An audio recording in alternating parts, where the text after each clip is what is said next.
ಅದೇನೋ ಹೇಳ್ತಾರಲ್ಲ, old is gold ಅಂತ. ಅದೇ ರೀತಿ ಕನ್ನಡದಲ್ಲಿ ಹಳೇ ಗಂಡನ ಪಾದುವೆ ಗತಿ ಅಂತ ಗಾದೆ ಮಾತಿದೆಯಲ್ಲ, ಹೀಗಾಗ್ಬಿಟ್ಟಿದೆ. ಈ ಇರಾನ್ ವಿರುದ್ಧ ಅಮೇರಿಕ ಮತ್ತು ಇಸ್ರೇಲ್ ನಡೆಸುತ್ತಿರುವ ಯುದ್ಧದ ಬಿಸಿ ಈ ನಮ್ಮ ಹೋಟೆಲ್ಗಳಿಗೂ ತಟ್ಟಿ ಅವರು ಎಲ್ ಪಿ ಜಿ ಗ್ಯಾಸನ್ನು ಕೈಬಿಟ್ಟು ಅನ್ನೋದಕ್ಕಿಂತ ಅದು ಸಿಗದೆ ಮತ್ತೆ ಹಳೇ ಗಂಡನ ಪಾದುವೆ ಗತಿ ಎಂಬ ರೀತಿಯಲ್ಲಿ ಮತ್ತು ಓಲ್ಡ್ ಈಸ್ ಗೋಲ್ಡ್ ಅನ್ನುವ ರೀತಿಯಲ್ಲಿ ಸೌದೆಯ ಮೊರೆ ಹೋಗ್ತಿದ್ದಾರೆ. ಹೌದು, ಹಳೇ ಗಂಡನ ಪಾದುವೆ ಗತಿ ಅನ್ನೋದು ಒಂದು ಪುರಾತನವಾದಂತಹ ಗಾದೆ ಮಾತು. ಈ ಗಾದೆ ಮಾತಾದರೂ ಹೇಗೆ ಸೃಷ್ಟಿಯಾಯಿತು? ಅದರಲ್ಲಿಯೂ ನಮ್ಮ ಪುರಾತನ ಸಮಾಜದಲ್ಲಿ ಹಳೆ ಗಂಡ ಹೊಸ ಗಂಡ ಅಂತ ಇರಲಿಕ್ಕೆ ಸಾಧ್ಯವೇ ಇರಲಿಲ್ಲ. ಬೇಕಾದರೆ ಹಳೆ ಹೆಂಡತಿ ಹೊಸ ಹೆಂಡತಿ ಅಂತ ಇರ್ತಿದ್ರು. ಹೀಗಿದ್ದರೂ ಕೂಡ ಪುರಾತನ ಕಾಲದಲ್ಲೇ ಹಳೆ ಗಂಡನ ಪಾದುವೆ ಗತಿ ಅನ್ನೋ ಗಾದೆ ಮಾತು ಹೇಗೆ ಸೃಷ್ಟಿಯಾಯಿತು ಅನ್ನುವ ಸಹಜ ಕುತೂಹಲದ ಪ್ರಶ್ನೆ ನನ್ನನ್ನು ಕಾಡ್ತಾ ಇದೆ.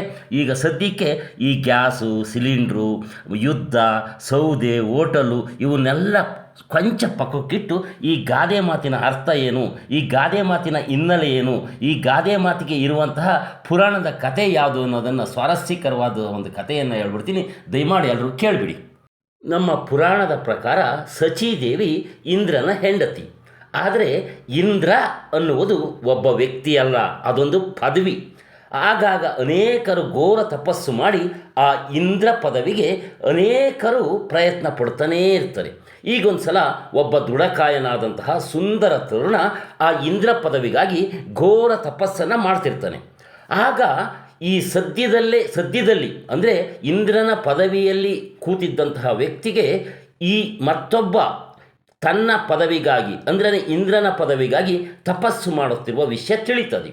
ಇದೇ ವೇಳೆಗೆ ಆಲಿ ಇಂದ್ರನ ಪದವಿಯಲ್ಲಿದ್ದಂತಹ ವ್ಯಕ್ತಿಯ ಹೆಂಡತಿಯಾದ ಸಚೀದೇವಿಗೂ ಕೂಡ ಈ ಇಂದ್ರ ಅಂದರೆ ಆಲಿ ಇಂದ್ರ ಬೋರಾಗಿ ಹೊಸ ತರುಣ ಇಂದ್ರನ ಅಪೇಕ್ಷೆ ಶುರುವಾಗ್ತದೆ.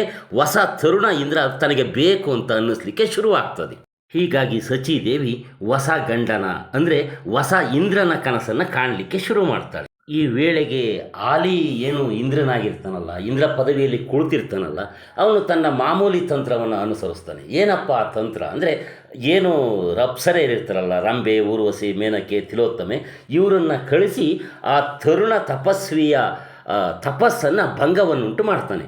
ಹೀಗಾಗಿ ಹೊಸ ತರುಣ ಈ ಇಂದ್ರ ಪದವಿಗೆ ಬರಲಿಕ್ಕೆ ಸಾಧ್ಯವಾಗೋದಿಲ್ಲ.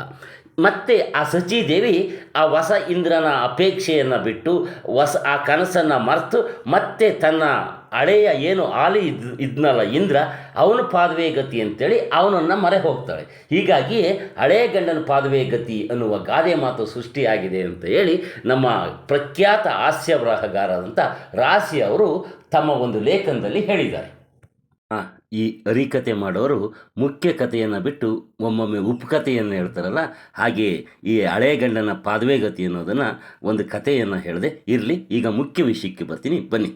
ಅಮೇರಿಕ, ಇಸ್ರೇಲ್ ಮತ್ತು ಇರಾನ್ ನಡುವಿನ ಯುದ್ಧದ ಪರಿಣಾಮದಿಂದಾಗಿ ವಾಣಿಜ್ಯ LPG ಸಿಲಿಂಡರ್ ಪೂರೈಕೆಯಲ್ಲಿ ಭಾರೀ ಕೊರತೆಯುಂಟಾಗಿದೆ. ಇದರಿಂದ ಹೋಟೆಲ್ ಉದ್ಯಮ ತೀವ್ರ ಸಂಕಷ್ಟಕ್ಕೆ ಸಿಲುಕಿದೆ. ಗ್ಯಾಸ್ ಕೊರತೆಯಿಂದಾಗಿ ಅನೇಕ ಹೋಟೆಲ್ಗಳು ಬಾಗಿಲು ಮುಚ್ಚಿದವೆ. ಕೆಲವು ಹೋಟೆಲ್ಗಳು ಸೌದೆಯ ಮೊರೆ ಹೋಗಿದ್ದಾವೆ. ನೋಡ್ರಿ, ಇಲ್ಲಿ ತುಮಕೂರಿನ ಈ ಮಧು ಹೋಟೆಲ್ ಅಂತ, ಇದು ಕೂಡ ಬಾಗಿಲು ಮುಚ್ಚಿದೆ. ಇದರ ಮಾಲೀಕರು ಕುಸುಮ ಅಂತ. ಆ ಕುಸುಮ ಅವರನ್ನೇ ಯಾಕೆ ಬಾಗಿಲು ಮುಚ್ಚಿದ್ರು ಕೇಳೋಣ ಬನ್ನಿ. ನಾವು ಯಾಕೆ ಹೋಟ್ಲು ಮುಚ್ಚಿದ್ವಿ ಅಂದರೆ ಸಿಲಿಂಡ್ರ್ ಸಮಸ್ಯೆ ಆಯಿತು. ಹಂಗಾಗಿ ಹೋಟ್ಲು ಮುಚ್ಚಿದ್ವಿ. ಒಂದು ವಾರ ನೋಡೋಣ ಅಷ್ಟೊತ್ತಿಗೆ ಸಿಲಿಂಡ್ರ್ ಬರುತ್ತೇನೆ ಅಂತ ನೋಡಿದ್ವಿ. ಒಂದು ವಾರ ಆದಮೇಲೆ ಸಿಲಿಂಡ್ರು ಎಲ್ಲೆಲ್ಲೂ ಸಿಗ್ದಂಗಾಯಿತು. ಮತ್ತು ಎಲ್ಲ ದಿನಸಿ ಐಟಮ್ಗಳೆಲ್ಲ ರೈಟ್ ಜಾಸ್ತಿ ಆಗೈತೆ. ಅಲ್ಲ, ಸಿಲಿಂಡ್ರು ಅದೇನು ಸಿಗ್ತವೆ, ಅದೆಷ್ಟು ಸಾವಿರ ಅಂತಾರಲ್ಲ? ಅಲ್ಲ ಸರ್, ಎಲ್ಲ ಮನೆಗಳಲ್ಲಿ ಎಲ್ಲನೂ 4,000 5,000 ಕೊಟ್ಟು ನಾವು ಒಂದು ದಿನಕ್ಕೊಂದು ಸಿಲಿಂಡ್ರ್ ಖಾಲಿ ಆಗುತ್ತೆ, ಅಥವಾ 2 ದಿನಕ್ಕೊಂದು ಸಿಲಿಂಡ್ರ್ ಖಾಲಿ ಆಗುತ್ತೆ. ನಮಗೆ ಊಟದ್ದು ದಿನಸಿ ಎಲ್ಲನೂ ರೈಟ್ ಜಾಸ್ತಿ ಆಗೈತೆ, ಸಿಲಿಂಡ್ರೂ ರೈಟ್ ಜಾಸ್ತಿ ಆಗೈತೆ. ಎಲ್ಲದನ್ನು ರೈಟ್ ಜಾಸ್ತಿ ಆದಾಗ ನಮಗೆ ವರ್ಕೌಟ್ ಆಗಲ್ಲ. ಅದಕ್ಕೋಸ್ಕರನ ನಾವು ಬಾಗಿಲು ಹಾಕಿದ್ದೀವಿ. ಮೇಯ್ನು ಸಿಲಿಂಡ್ರದೇ ಕಾರಣ. ಮೇಯ್ನು ಸಿಲಿಂಡ್ರದೇ ಕಾರಣ. ಜೊತೆಗೆ ಎಲ್ಲ ದಿನಸಿಗಳು, ಇವಾಗ ಕಡಲೆ ಬೀಜ ತಗೊಂಡ್ರೆ ಅದು 200 ರೂಪಾಯಿ kg ಆಗೈತೆ. ಬೇಳೆ ರೇಟ್ ಎಲ್ಲ ಜಾಸ್ತಿ ಆಗೈತೆ, ಎಣ್ಣೆ ರೇಟ್ ಜಾಸ್ತಿ ಆಗೈತೆ. ಕಸ್ಟಮರ್ ನಾವು ಹಳೆ ರೇಟ್ ಏನು ಕೊಡ್ತಿದ್ವೋ ದಿಢೀರಂತ ಜಾಸ್ತಿ ಮಾಡಿದ್ರೆ ಯಾರು ಕೊಡಲ್ಲ. ಒಲೆ ಹಾಕೊಂಡು ಮಾಡೋಣ ಅಂದರೆ ಇದು ನಮ್ಮದು ಅಂಗಡಿ ಬಾಡಿಗೆ ಅಂಗಡಿ. ನಾವು ಬಾಡಿಗೆ ಅಂಗಡಿನಲ್ಲಿ ಜಾಗ ಇರಲ್ಲ. ಇಲ್ಲಿ ಒಲೆ ಹಾಕೋಕ್ಕೆ ಚಾನ್ಸ್ ಇಲ್ಲ, ಹಂಗಾಗಿ ನಾವು ಸಿಲಿಂಡ್ರ್ ತೊಂದರೆಯಿಂದನೇ ನಾವು ಆ ಹೋಟ್ಲ್ ಕ್ಲೋಸ್ ಮಾಡಿದ್ವಿ. ಈಗ ಕುಸುಮ ಗ್ಯಾಸ್ ಸಿಲಿಂಡರ್ನ ಕೊರತೆಯಿಂದಾಗಿ ಹೋಟೆಲನ್ನು ಕ್ಲೋಸ್ ಮಾಡಿ ತಮಗೆ ಗೊತ್ತಿದ್ದ ಟೈಲರಿಂಗ್ನ ಮೊರೆ ಹೋಗಿದ್ದಾರೆ ದುಡಿಮೆಗೋಸ್ಕರ. ಆದರೆ ಈ ರೀತಿ ಬೇರೆ ಕಸುಬು ಗೊತ್ತಿಲ್ಲದವರು ಹೋಟೆಲನ್ನೇ ನಂಬಿದ್ದಂಥವ್ರು ಕೂಡ ವಲಯ ಅಂದರೆ ಸೌದೆ ಹೊಲೆಯ ಮೊರೆ ಹೋಗಿದ್ದಾರೆ. ಹೀಗಾಗಿ ಸೌದೆಗೆ ಫುಲ್ ಡಿಮ್ಯಾಂಡ್ ಶುರುವಾಗಿದೆ. ಹೀಗಾಗಿ ಸೌದೆಗೆ ಭಾರಿ ಡಿಮ್ಯಾಂಡ್ ಶುರುವಾಗಿದೆ. ಸೌದೆ ಡಿಪೋನಲ್ಲಿ ಸೌದೆಗೆ ದುಪ್ಪಟ್ಟು ಅಂದರೆ ಹಿಂದೆ ಏನು ಮಾರಾಟ ಮಾಡ್ತಿದ್ರು ಅದರ 2 ಪಟ್ಟಿಗೆ ಸೌದೆಗಳನ್ನು ಮಾರಾಟ ಮಾಡ್ತಿದ್ದಾರೆ. ಉದಾಹರಣೆಗೇನು ಇಟ್ ಈಸ್ ಎ ಟ್ರುತ್ತು. 4 ರೂಪಾಯಿಗೆ 1 kg ಸೌದೆಯನ್ನು ಮಾರ್ತಾಯಿದ್ರು. ಈಗ 8 ರೂಪಾಯಿ 10 ರೂಪಾಯಿಗೆ 1 kg ಸೌದೆಯನ್ನು ಮಾರಾಟ ಮಾಡ್ತಾ ಇದ್ದಾರೆ. ಇಷ್ಟಾಗಿಯೂ ಕೂಡ ಈ ಏನು LPG ಸಿಲಿಂಡರು ಈ ಕಾಳಸಂತೆಯಲ್ಲಿ ಅಂದರೆ ಬ್ಲ್ಯಾಕಲ್ಲಿ ಮಾರಾಟ ಆಗ್ತಿದಾವಲ್ಲ, ಅವುಗಳಿಗೆ ಹೋಲಿಸಿದರೆ ಈ ಸೌದೆಯ ಬೆಲೆ ದುಬಾರಿ ಅಂತ ಅನ್ನಿಸ್ತಾ ಇಲ್ಲ. ಹಿಂದೆ ಒಂದು LPG ಗ್ಯಾಸು 1000 ಚಿಲ್ಲರೆಗೆ ಸಿಗ್ತಾ ಇತ್ತು. ಆದರೆ ಈಗ ಅದು 3000 4000ಕ್ಕೂ ಏರಿಕೆ ಆಗಿದೆ. ಇದಕ್ಕೆ ಹೋಲಿಸಿದರೆ ಸೌದೆಯ ಬೆಲೆ ಹೆಚ್ಚು ಅಂತ ಅನ್ನಿಸ್ತಾ ಇಲ್ಲ. ಆದರೆ ಎಲ್ಲ ಹೋಟೆಲ್ನವರು ಕೂಡ ಈ ಸೌದೆ ಒಲೆಗೆ ಮೊರೆ ಹೋಗಲಿಕ್ಕೆ ಸಾಧ್ಯ ಇಲ್ಲ. ಯಾಕೆಂದರೆ ಆ ಏನು LPG ಗ್ಯಾಸ್ಗೆ ಹೊಂದ್ಕೊಂಡಿತ್ತು ಆ ರೀತಿಯ ಸೀಟ್ಗಳು ಮತ್ತು ಈ ಸೌದೆ ಒಲೆಯನ್ನು ಹಾಕಲಿಕ್ಕೆ ಜಾಗ ಆಗಲಿ ಇಲ್ಲವಾಗಿದೆ. ಈ ಮಧ್ಯೆ ಇಂದಿನಿಂದಲೂ ಕೂಡ ಏನು ಸೌದೆ ಒಲೆಯನ್ನೇ ಅವಲಂಬಿಸಿ ನಡೀತಾ ಇದ್ವು. ಉದಾಹರಣೆಗೆ ಲೋಕಣ್ಣ ಹೋಟೆಲು ತುಮಕೂರು ಸಿರಾಗೇಟ್ನಲ್ಲಿದೆ. ಇವರು ಭಾಳ ಹಿಂದಿನಿಂದಲೂ ಕೂಡ ಸೌದೆನಲ್ಲೇ ಅಡುಗೆಯನ್ನು ಮಾಡ್ತಾಯಿದ್ರು. ಅಂದರೆ ಇಡ್ಲಿಯನ್ನು ಮಾಡ್ತಾಯಿದ್ರು, ಚಿತ್ರಾನ್ನವನ್ನು ಮಾಡ್ತಿದ್ರು. ಇವರು ಹೋಟೆಲ್ ಈಗ ತುಂಬಿ ತುಳುಕ್ತಾ ಇದೆ, ಗಿರಾಕಿಗಳು ತುಂಬ ಹೆಚ್ಚಾಗಿದ್ದಾರೆ. ಬರೀ ಸೌದೆಗಷ್ಟೇ ಡಿಮ್ಯಾಂಡು ಮತ್ತು ದುಪ್ಪಟ್ಟು ದರ ಹೆಚ್ಚಾಗಿಲ್ಲ.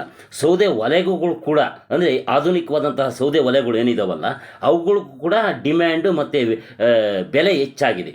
2000 ಇದ್ದಂತಹ ಸೌದೆ ಒಲೆ ಇವತ್ತು 4-5 ಸಾವಿರ ರೂಪಾಯಿಗೆ ಮಾರಾಟ ಆಗ್ತಾ ಇದೆ.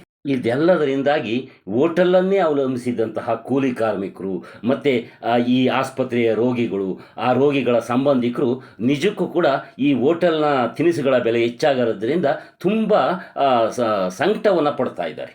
ಈ ಮಧ್ಯೆ ಹೋಟೆಲ್ನಲ್ಲಿ ಸೌದೆ ಒಲೆಗಳು ಹೆಚ್ಚಾಗ್ತಿರೋದ್ರಿಂದ ಈ ಪರಿಸರವಾದಿಗಳು ಮತ್ತು ಅರಣ್ಯ ಇಲಾಖೆ ಅಧಿಕಾರಿಗಳು ಕೂಡ ಆತಂಕ ಪಡ್ತಾ ಇದ್ದಾರೆ. ಯಾಕೆಂದರೆ ಸೌದೆಗಳ ಡಿಮ್ಯಾಂಡಿನಿಂದಾಗಿ ಮರ ಕಡಿಯೋದು ಹೆಚ್ಚಾಗ್ತದೆ, ಪರಿಸರ ಅಸಮತೋಲನ ಉಂಟಾಗ್ತದೆ ಅಂತೇಳಿ ಒಂದೆಡೆ ಪರಿಸರವಾದಿಗಳು ಅಭಿಪ್ರಾಯ ಪಡ್ತಿದ್ದಾರೆ.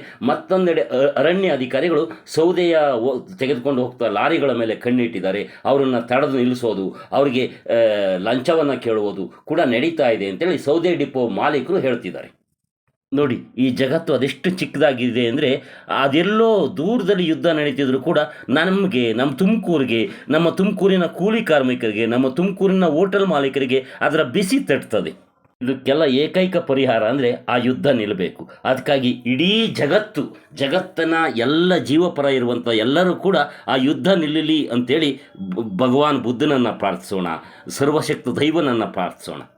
ಈ ವಿಡಿಯೋ ನೋಡಿದ ನೀವು ಕೂಡ ಯುದ್ಧ ನಿಲ್ಲಲಿ ಅನ್ನುವುದರ ಪರ ಇದ್ದೀರಿ ಅಂತಾದರೆ ಈ ವಿಡಿಯೋಗೊಂದು ಲೈಕ್ ಮಾಡಿ, ಹಾಗೆ ನಿಮ್ಗೆ ಅನಿಸಿದ್ದನ್ನು ಕಾಮೆಂಟ್ ಮಾಡಿ. ನೀವು ನೋಡುತ್ತಿರುವ ಈ ನೇಟಿವ್ನೆಸ್ ಯೂಟ್ಯೂಬ್ ಚಾನಲ್ಗೆ ಇನ್ನೂ ಸಬ್ಸ್ಕ್ರೈಬ್ ಮಾಡ್ಕೊಂಡಿಲ್ಲ ಅಂದರೆ ಈಗಲೇ ಸಬ್ಸ್ಕ್ರೈಬ್ ಮಾಡ್ಕೊಳ್ಳಿ.